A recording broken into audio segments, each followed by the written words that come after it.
How to wear multiple hairs on Roblox mobile. Hello everyone. In this video, I will show you how to wear multiple hairs on Roblox mobile.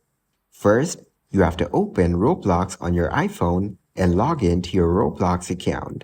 Before proceeding, go to the desktop site. Once logged in, tap on the three bars at the top left corner. After that, tap on the avatar button in the menu.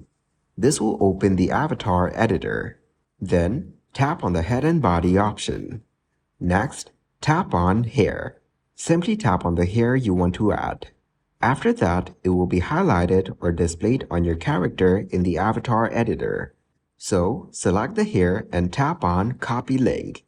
Next, go to the Advanced section. Here, simply paste the copied number. Then tap on Save. Now, again, tap on Save in the pop-up. To add multiple hair accessories, repeat steps 4 and 5 for each additional hair accessory you want to add. Once you've added all the desired hair accessories, click on the Save button to apply the changes to your character. Thank you guys for watching this video. Hope you got some value. Make sure to like the video and subscribe to the channel to get notified of new videos. See you in the next one.